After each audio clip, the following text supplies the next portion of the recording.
ಶ್ರೀಮತೆ ರಾಮಾನುಜಾಯ ನಮಃ. ವಿಷ್ಣು ಸಹಸ್ರನಾಮದಲ್ಲಿರುವ 85ನೇ ತಿರುನಾಮ ಆತ್ಮವಾನ್. ರಾಮನು 14 ವರ್ಷದ ವನವಾಸಕ್ಕೆ ಅಯೋಧ್ಯೆಯನ್ನು ಬಿಟ್ಟು ಹೋದ ತಕ್ಷಣವೇ ರಾಮನಿಂದ ದೂರವಾಗಿರುವ ದುಃಖವನ್ನು ತಡೆಯಲಾಗದ ದಶರಥನು ಪ್ರಾಣ ತ್ಯಾಗ ಮಾಡಿದನು. ಆ ಸಮಯದಲ್ಲಿ ಭರತ ಮತ್ತು ಶತ್ರುಘ್ನರು ಭರತನ ಮಾವನ ಬಳಿಯಲ್ಲಿ ಕೇಕೆಯ ದೇಶದಲ್ಲಿದ್ದರು. ಆದ್ದರಿಂದ ಅಯೋಧ್ಯೆಯ ಕುಲಗುರು ವಸಿಷ್ಠರು ಅವರಿಗೆ ತಕ್ಷಣ ಅಯೋಧ್ಯೆಗೆ ಬರಲು ಸುದ್ದಿ ಕಳುಹಿಸಿದರು. ಭರತನು ಅಯೋಧ್ಯೆಗೆ ಬಂದ ಕೂಡಲೇ ಏನೋ ಅಶುಭವಾದುದು ನಡೆದಿದೆ ಎಂಬ ಭಾವನೆ ಅವನಿಗೆ ಉಂಟಾಯಿತು. ಏಕೆಂದರೆ ಯಾವಾಗಲೂ ಸಂತೋಷದಿಂದ ಕಂಗೊಳಿಸುತ್ತಿದ್ದ ಆ ನಗರ ಈಗ ದುಃಖದಿಂದ ತುಂಬಿದಂತೆ ಕಾಣುತ್ತಿತ್ತು. ವಸಿಷ್ಠರು ಭರತನಿಗೆ ನಡೆದ ಎಲ್ಲಾ ಘಟನೆಗಳನ್ನು ವಿವರವಾಗಿ ಹೇಳಿದರು. ದಶರಥನ ಅಂತ್ಯಕ್ರಿಯೆಯನ್ನು ನೆರವೇರಿಸಿದ ನಂತರ ದುಃಖದಿಂದ ತುಂಬಿದ ಭರತನು ತನ್ನ ತಾಯಿ ಕೈಕೇಯಿಯನ್ನು ತೀವ್ರವಾಗಿ ಗದರಿದನು. ಸಿಂಹನಾದ ರಾಮನಿಗೆ ಸೇರಬೇಕಾದ ಸಿಂಹಾಸನದಲ್ಲಿ ನನ್ನಂತಹ ನಾಯಿ ಕೂರಬೇಕೆಂದು ನೀನು ಬಯಸಿದೆಯಾ? ರಾಮನನ್ನು ಅಷ್ಟು ಪ್ರೀತಿಸುತ್ತಿದ್ದ ನೀನು ಇಷ್ಟು ಕೆಳಮಟ್ಟಕ್ಕೆ ಹೇಗೆ ಇಳಿಯಲು ಸಾಧ್ಯ ಎಂದು ಕೇಳಿದನು. 13ನೇ ದಿನವಾದ ಶುಭ ಸ್ವೀಕಾರದ ದಿನ ವಸಿಷ್ಠರು ಭರತನನ್ನು ಕರೆದು, ಅಯೋಧ್ಯೆಗೆ ಬಹಳ ದಿನ ರಾಜ್ಯ ನಿಲ್ಲದೆ ಇರಲು ಸಾಧ್ಯವಿಲ್ಲ.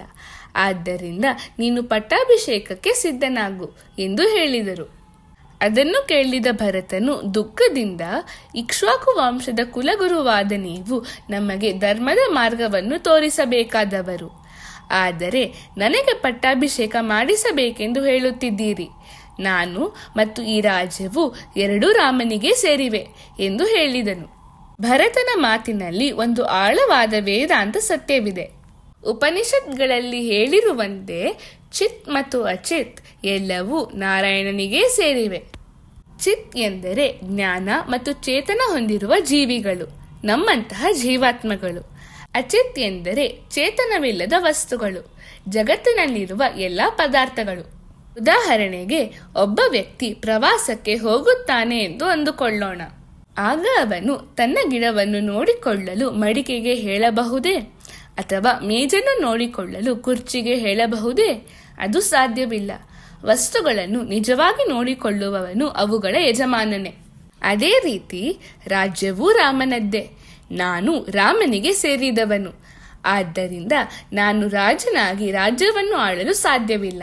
ಅದನ್ನು ಆಳಬೇಕಾದವನು ರಾಮನೇ. ಆದ್ದರಿಂದ ತನ್ನ ಆಸ್ತಿಯನ್ನು ನೋಡಿಕೊಳ್ಳುವುದು ರಾಮನ ಕರ್ತವ್ಯ. ಹಾಗಾಗಿ ನಾವು ಕಾಡಿಗೆ ಹೋಗಿ ರಾಮನನ್ನು ಕರೆದುಕೊಂಡು ಬಂದು ಅವನನ್ನೇ ರಾಜನನ್ನಾಗಿ ಮಾಡೋಣ ಎಂದು ಭರತನು ವಸಿಷ್ಠರಿಗೆ ತಿಳಿಸಿದನು. ಭರತನ ಮಾತಿನಲ್ಲಿ ಇರುವ ಸತ್ಯವನ್ನು ವಸಿಷ್ಠರು ನಿರಾಕರಿಸಲು ಸಾಧ್ಯವಾಗಲಿಲ್ಲ. ಆತ್ಮವಾನ್ ಎಂದರೆ ಎಲ್ಲ ಜೀವಾತ್ಮಗಳನ್ನು ಹೊಂದಿರುವವನು. ಸೂಕ್ಷ್ಮ ಜೀವಿಗಳಾದ ಕ್ರಿಮಿಕೀಟಗಳಿಂದ ಹಿಡಿದು ಬ್ರಹ್ಮನವರೆಗೂ ಇರುವ ಎಲ್ಲಾ ಜೀವಾತ್ಮಗಳ ಸ್ವಾಮಿಯಾದವನು ಎಂದು ಅರ್ಥ. ನಾವು ಪ್ರತಿದಿನ ಆತ್ಮವತೇ ನಮಃ ಎಂದು ಜಪಿಸಿದರೆ ಭರತನಂತೆ ನಾವು ಭಗವಂತನಿಗೆ ಸೇರಿಕೊಂಡು ಅವನ ರಕ್ಷಣೆಯನ್ನು ಪಡೆಯುತ್ತೇವೆ. ಶ್ರೀಮತೆ ರಾಮಾನುಜಾಯ ನಮಃ.